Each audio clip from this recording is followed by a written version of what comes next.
Today on the News and Why It Matters, we preview the next Democratic debate happening tonight. Oh my gosh, it's going to be so entertaining. I'm sure all of you gentlemen are going to be watching it and not watching football. Oh gosh, no. No. I would never watch the football game instead of a Democratic debate. That would be wrong. Wrong. Yeah. Wrong. And also, the Trump administration readies a ban on flavored e-cigarettes. A lot to talk about. Starts right now.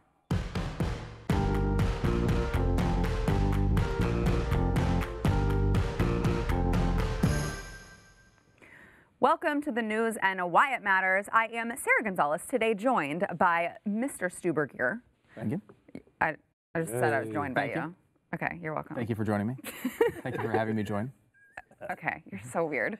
Eric July, YouTube host Eric July, thanks for being here. As always. See, I did say thank you to him. You did. I noticed that. Yeah. I guess I'm a little more important. Yeah. It was noted. There's no doubt about that. And then we've got Chewing the Fat host himself, Jeffy Fisher. Thank you. Okay, well, I didn't say thank you to you either, but you're welcome. You're welcome. Someone has to say it first. Someone has to be polite first. And we were trying to. That is what we're missing in society. So thank you. Oh, I did it.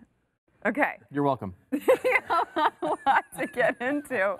First, we want to thank our sponsor, Relief Factor. So I was in a car accident, got my back messed up. Nothing worked. Tried prescription drugs, tried massage, tried acupuncture because I'm a conservative hippie, and none of those things worked. Relief Factor, though, has helped me. It's helped so many people here at the Blaze. It has helped Glenn tremendously. He was in way more pain than I was. But Relief Factor, if you haven't tried it and you are one of the millions of Americans who are living in constant pain just all day long and you think that's just how life is, it doesn't have to be that way. Relief Factor is 100% drug-free. It is, again, all natural, but it targets the inflammation in your body that most of the time you don't realize that's the root cause of your pain. Try the 3-week Quick Start Pack, see if it works for you. It's $19.95, and 70% of the people who try it go on to keep ordering it month after month. It's working for that many people. It can work for you, but you got to go to relieffactor.com, or you can call 800-500-8384. So want to preview the Democratic debate tonight that you guys definitely will be watching, as you said. 100%. So first of all, Steven Crowder put out a drinking game that I think we all need to make sure that we go and look for. There are certain keywords that we need to drink to. I most probably will be dead by the first 30 minutes into the debate. So I hope you all enjoy life without me. But no, so it's Amy Klobuchar. Yeah, you got the top 10. So you've got the kind of the front runners with a little bit of Biden and Kamala and Warren, and then Buttigieg, and then you have Klobuchar, Booker, Beto. You got Yang Gang. I'm all Yang Gang tonight, and the reason I'm Yang Gang tonight is because he's the only person who said, "How can you schedule a Democratic debate against a football game?" And that is the America we need. He's gone for flyover nation right there. How can you plan an economy when you can't even plan that? Right? That's incredible. Julian Castro. And Castro was there. Is that the only one I missed? And then Sanders, but I think did you say Sanders? So a bunch of terrible candidates that would all be terrible presidents is how I would summarize the field. There's a couple interesting things. I think at the top, the reason why this is an interesting debate is you have the front runners all on the same stage at the same time for the first time. So you have, what's the dynamic between, Biden and Warren, which has not happened yet. I mean, it's the two front runners, and they have not been on the same stage yet. We know that Warren and Sanders have a truce basically going on right now, and so they're really not interesting. They basically just Do you think that truce is going to stay, or do you think one of them is going to break it? At some point, right, the Democrats have to make a choice here. I don't think it will break. I don't think the truce will break in a huge nuclear way unless, they really stay this tight the whole time. I think as we get closer to the debate, they will try to differentiate themselves, and neither one of them wants to let anyone go to their left. So it's going to be really comical when they start releasing those policies as we get closer to Iowa. But, they kind of have a truce going on, and this is the big thing that helps, let's say, an Elizabeth Warren. There's a legitimate scenario here where Elizabeth Warren goes into Iowa in second place, maybe by herself, and is leading maybe Bernie by 7 or 8 points at this point. you go into these caucus rooms and they're all discussing this. You know, a caucus is basically a conversation like this: people sitting around a table and trying to convince each other who to vote for. And in that world, Bernie has a lot of activists, and Elizabeth has a lot of activists. She also has a really good organization in Iowa. So it's very possible that she could get Bernie people to say, look, Bernie's not going to win here. If you don't vote for Elizabeth, Biden's going to win. And she wins Iowa. Then she goes to New Hampshire with the next state over. The groundswell for her could be amazing. It could be. I mean, you know, she's a state away from her home state, which doesn't seem to like her all that much, but that's besides the point. And then she goes to Nevada, which is another caucus state and a big union state, which she should do well. So, I mean, it's possible that Warren could sweep the first 3 states, and then Biden, you know, in South Carolina is going to be favored. But, you know, who knows after losing 3 in a row whether he'll still be favored. So that top of the ticket kind of thing is kind of interesting. You know, Kamala has attacked Biden to her right. She's never gone after anybody to the left. And at some point, she needs to have some sort of identity. You know, she's kind of just trying to stick in the middle here and hoping everyone gets sick of these other people and settles on her. Good luck. Yeah, so far it's not working. I mean, she has these flare moments and then she comes down. She has a flare moment and she comes down. That's not the way you win a campaign. And then at the bottom of the ticket, there are some interesting things, I think, as well. You know, like, can Klobuchar do anything? She's been completely invisible. You know, Castro has had a couple of halfway decent debates, but it's done absolutely nothing for him. Beto is trying to set a record for number of embarrassments in a 2-week period. Will he set it? Because he's going to break his own record from 2 weeks previous. I don't know. I mean, I think that at the bottom of the ticket, all of these people on the stage will probably last until next month, because next month is a debate they've already qualified for. Tom Steyer is also qualified for that one, so it'll probably be another 2-nighter. So there's no incentive for these people to get out. You could make the argument this is the least important debate because the next one's already, you know, set and they're already in it. So you know what? You've convinced me. I'm watching football. Wait, I just said there's a lot of important things. And then Speaking of Beto, you just talked about Beto. So a couple different things. Number one, we never miss an opportunity to make fun of our good friend Bob Frank on this program. So you know he is notorious for, he's the everyday man, right? He goes and gets his teeth cleaned. You got to Instagram Live it. He basically tries to Instagram Live all of his normal, regular things. So his wife wanted everyone to see just what Robert Francis O'Rourke does the day of the Democratic debates to prepare or watch.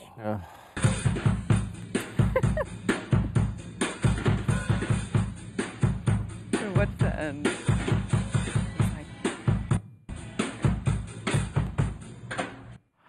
Oh, you caught me drumming. Oops, I didn't know you were filming, Amy. What a surprise. Hello, I didn't see you there. What a surprise.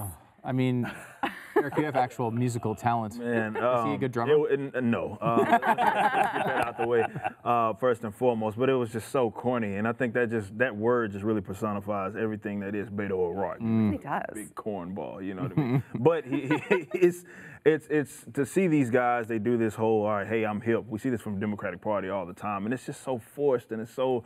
And I think that there's an opportunity there for certainly even the Republican Party and some other, like, look what they're presenting as. Hey, look at us. We're drummers. We're bad drummers. We're terrible drummers, but we're hip. We're cool. You know, we do these things. You know, on our free, we're just like you guys. Yeah. You know what I mean? Just like one of you guys, and they're not clearly. But this certainly is an opportunity. I always say they will present themselves. You have this big field. You're really seeing the true colors. Speaking of that debate that we're just referencing, like, I think what's more important to me is who wasn't in it, and that's Tulsi. And I think that's very, us looking at that is really, I guess, Democratic Party showing their true colors. And wasn't it Marianne? I think it was her. She got caught with a hot mic, saying that, hey, look, the lefties, they treat me bad. The people on the conservative side, they treat me nicely, and I'm just hoping that those layers just keep getting peeled back, because obviously we've said this about their base. We've said this about the Democratic Party and how, you know, sort of nasty they can be, certainly amongst individuals that disagree. Communists being mean. Yeah, right. We've said this long, you know, we said time and time again. We saw with Sanders maybe last election cycle and sort of how he got it wrong, but of course he folded like he did. But we see Tulsi and we see some of these other ones that a lot of us would thought they were making some sense, maybe in terms of foreign policy. She still does. Yeah, absolutely. She's making some sense. Like you think that would be the person that they would get behind, but she's not walking in that line. So I ostracized her. Not. You know, that's what it seems like. And she really got screwed on not being allowed in this debate, too. I mean, the Democratic Party's philosophy of what polls to include, she needed to get 4 polls at 2%. She got 2 of them. She's had multiple other polls at 2 or 3%, but they weren't polls that counted for the Democrats, including to the ridiculous level that they counted YouGov CBS polls, but not YouGov Economist polls. Yeah. Now, YouGov is doing the polling on both of the polls. It's just sponsored by a different organization, and they didn't count it. I mean, she has a legitimate case to be annoyed that she's not in this debate. Yeah. So Beto, again, Robert Francis, he is now, we say this all the time, I feel. He's so desperate by this point, right? He's just throwing out all the stops. He is now putting the responsibility on credit card companies to refuse to provide service to gun sellers or manufacturers because Congress won't do the banning. So he said credit cards have enabled many of America's mass shootings in the last decade. For example, the man who shot up a movie theater in Aurora, Colorado, got away with buying 11,000 in assault rifles, gas masks, grenades, and ammo. He just charged it to his credit card. Yeah. So, Grenades? Is that true? I don't remember that. I don't think anything that O'Rourke says is true, quite frankly. But it is interesting, though, because he's not the only one on the left who is making this push. No, he's not. To hold all of these other companies responsible when it comes to guns. Andrew Ross Sorkin is sort of leading this thing with the New York Times. He's been pushing companies. He's been writing letters to companies trying to get them to ban them, which is like, is that journalism? What is that exactly when you're just writing letters to encourage companies to do things? Is that journalism? You know, look, this is a ridiculous precedent, right? Like the reason why our society works is because we don't make these decisions for people, right? They're supposed to be able to go, take their credit card and be able to buy whatever they want. That's a legal product, right? You know, alcohol kills a hell of a lot more people than guns, mass shootings, especially. People buy a lot of alcohol on credit cards. People buy a lot of cigarettes on credit cards, and 500,000 people die every year because of tobacco-related illnesses. We're going to stop them from buying them. I mean, I think in a real world, I don't want to tempt the left because that's probably what they want. Please. Don't give them any ideas.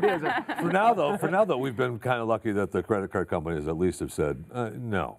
So far, they have. So far, I mean, they've held pretty strong.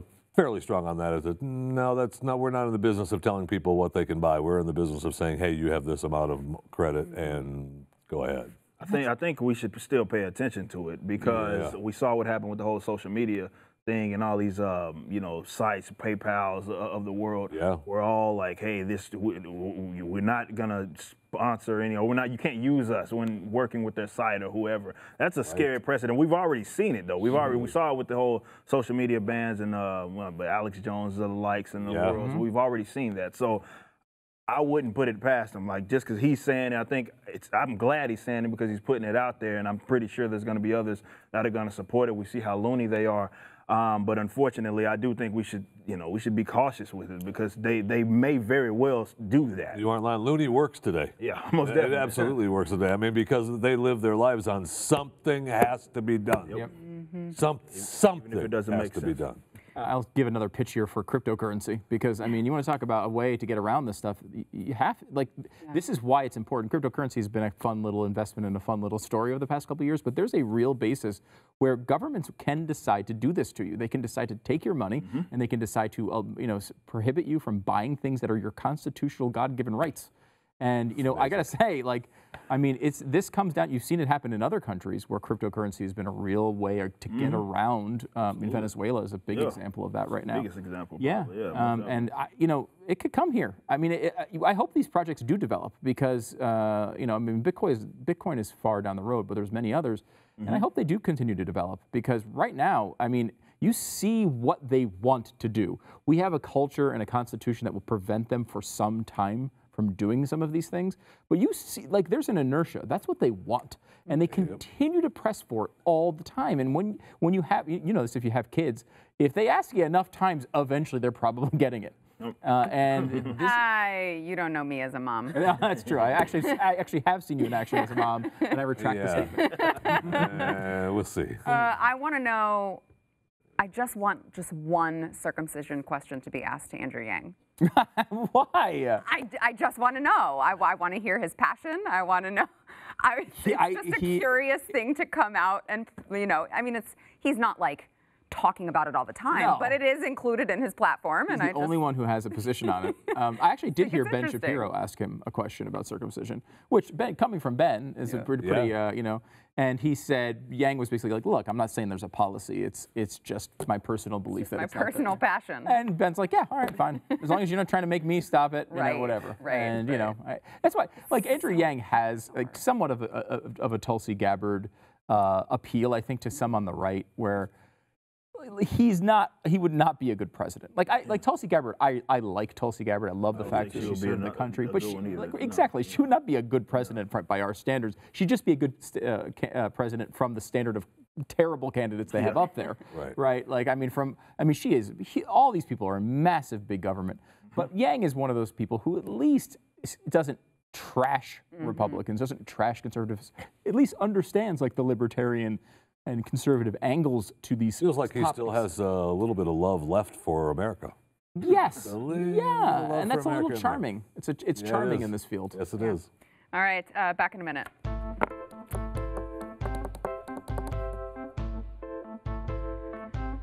I really do. Before we get back into the conversation, we want to thank our sponsor, Roman Health. Every 30 seconds in this country, Jeff Fisher has a doctor's appointment. And in fact, it's time to go. Do you have somewhere to be? Actually, most guys do not like to go to the doctors. And you guys are the worst about that. Yes, we are. Yes, we are. Well, sometimes it's awkward. You know, you have problems you don't want to talk about, like hair loss and all sorts of stuff that, you know, guys go through as they get older. And you might want to not talk to the same doctor that, you know, your wife and your kids are going to go see in 2 days. This is what Roman is so great about. They eliminate the awkward face-to-face conversations. They eliminate all of it. So you do it. It's online. You have a consultation with a real doctor.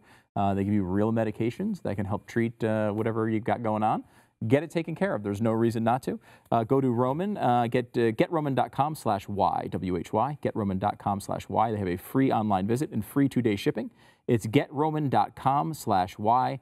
And for a free visit to get started. GetRoman.com/Y. So the Trump administration is preparing to ban flavored e-cigarettes. I know. Good. I already told you we're living our lives by something has to be done. Yes, we Clearly want to ban all the things. Oh no, wait, we're not supposed to want to do that. I mean, it is ridiculous. Yeah. That we've gone. I mean, the something has to be done mentality is taken over with the vaping now. Add it to the list. So there were what, six deaths? At least six. Yeah. 6 deaths. 6 deaths. Now it's important. And now we're going to overhaul and completely ban all of these flavored e-cigarettes. 450 people with an illness, a lung illness. Yes. 450 people in the country. Now look, first of all of these problems, or at least every news source is saying almost all of these problems. So maybe there's been 1 or 2 from that do not fall into this category, but they've been with either off-brand, you know, black market type vaping pens, and or things you're not supposed to put in a vaping pen, like off-brand cartridges, right? That come with, you know, either it's THC or whatever it is. Now we don't know. I don't know. They say THC. I don't know if they're actually right on any of this stuff. But what I do know is that this is not happening with like the place you're going down to the grocery store or the gas station and buying a Juul or whatever. That's not what this is. So now they're going to go in and they're going to ban all of the places that are actually making these things right, forcing all of the people who are currently using good, you know, healthy, safe, not healthy isn't the right word, but safe devices. Vaping products. And they're going to have to be forced to go into the black market where all the problems are happening. So there is unquestionably going to make this worse, right? Like now people, I mean, think about these cartridges are, I mean, what are they? You've used these things before, Jeffy. What are they, this big maybe? Yeah, they're not very large at all. They're very small, the cartridges. So like you can ship these in over the internet. There's no way you're stopping it, right? It has nothing to do with whatever law they pass here anyway. And to step back from all of this for a second, this is one of the biggest health opportunities in our country in a very long time. Smoking kills 500,000 people a year, right? 500,000 people a year are the estimates for the amount of tobacco-related deaths. You know, there's a continuum of risk. And if you can go from smoking to Juul or one of these other brands, is it the same as ice cold water? No, it's not. But is it much, much, much, much better? All the science points to yes on that. Do we have long-term data though? I mean, you know, That's what I wonder. As long as we can. Well, As right, long but as that's they what I have. wonder is. But everything, everything we're kind starts of guinea with pigs right now, right? The people everything who are starts using vapes. with no long-term data, right? Like it's the same with the argument we used to make about microwave ovens, right? Like, wait a minute, we're doing what to the food? And then all of a sudden, okay, now we're all fine with it, right? Like it always starts that way. You never have long-term data when a product launches. However, like they do know what causes the cancer from cigarettes, and those things aren't in these products, right? It's not nicotine that's causing these problems. So, you know, it's certainly not going to be worse than cigarettes. I think everyone accepts, you know, scientifically that it's going to be lower on the continuum of risk. Yes. So, like, you know, again, we talk about 6 people dying here. We talk about a terrible shooting with 20 or 30 people dying. We focus all this energy on this, and no one's going to say anything in defense of vaping, which, by the way, I don't do and have no interest in doing. And if you do not smoke, you should not vape. Like, and kids should not be doing it. All those things are true. In fact, all of the companies that make these products will tell you, do not start doing this if you're not a smoker already. These are designed to get people to stop smoking. And Really, you know, they've come along with that, telling us that because of you know, the push, you know, along the way as we've progressed over vaping bad, vaping bad, vaping bad, and then no, it's fine. Just, you know, we'll make so, you know, we're there for smokers, adults, not children, adults. Yes. And so, I mean, it's been clear from the very beginning, and they've also gone in and made sure that companies are selling to adults and not selling multiple cases of things. It's really crazy that we're talking about banning. Eric, what do you Yeah, we have so many examples of this, whether it be with past prohibition era, or whether it be with the war on drugs right now. But those worked. They did. What are you talking The about? gun bans, none of it ever works. What you do is you just create these other dangerous markets, and you really incentivize violence. So I'm willing to bet that there's going to be more people, unfortunately, that are going to die in the process. You know, just because they want to ban this. It's such a silly thing, and more importantly, I think that I hope that conservatives are criticizing the Trump administration, or just at least holding his feet to the fire and saying, look, dude, like this is not cool. I know a lot of young Trump supporters that obviously do vape, and they're offended by it, and they have a right to be offended by it in that case. But I'm just so sick and tired. It's not just with the whole, we got to do something. That's absolutely part of it, but it's that we have mountains of evidence in the past and what's going on right now, what we see with the war on drugs, and how it just creates more dangerous situations. And instead of actually looking at the problem and solving it in that way, maybe a societal issue or a cultural issue, and saying, okay, maybe you shouldn't smoke, maybe you shouldn't vape, or what have you. We can have those conversations without getting the government involved. But the fact that, you know, we get a few deaths, that seems all it takes nowadays. Sure does. Not even that. Somebody gets sick, it doesn't even matter. Somebody made somebody mad. Okay, we're going to use the state to ban it. Like, just ban it because, and then we got to look at look at all the kids that we're helping. It's always the kids that we're saving when we're banning something. But we just have the mountains of evidence and, you know, just histories of this not working out like they think that it's gonna work out. Like, oh, you're just gonna ban it and people are just gonna stop using it. It never works like that. You're just gonna create a more dangerous market. Don't mess with big tobacco, man. Don't do it. Yeah. Don't do it. They're taking them down. All right, back in a minute. You know, someone at this network always tries to peer pressure me into trying. Before we go into overtime, put on your tinfoil hat, because there's a conspiracy theory. This is fun. Right? I don't think it's a conspiracy theory at all. I don't either. It's too true to be a conspiracy theory. Well, tell them what it is. It has to be that Barron got caught with a vape pen. Yes. The only explanation here. Why is Donald Trump wanting to ban vape pens out of nowhere when 6 people have died? Melania went to 30 him and days. said, I can't believe they caught him with a vape pen, and you got to do so. You have to do something. And I got you, babe. Yeah, Melania caught it, gotcha. and Melania's Yep. been upset about it. She's been tweeting about it, and now he's doing it. Like, how can the President of the United States, in this country, have the power to ban 90% of the products from the market from an entire industry? You're nodding. You believe it too. Oh, I mean, what else could it be? What else could it be? Absolutely true. Oh, we live in such a crazy time. We got a lot coming up in overtime, including some AOC clips that you're not going to want to miss. So you can tune in at blazetv.com.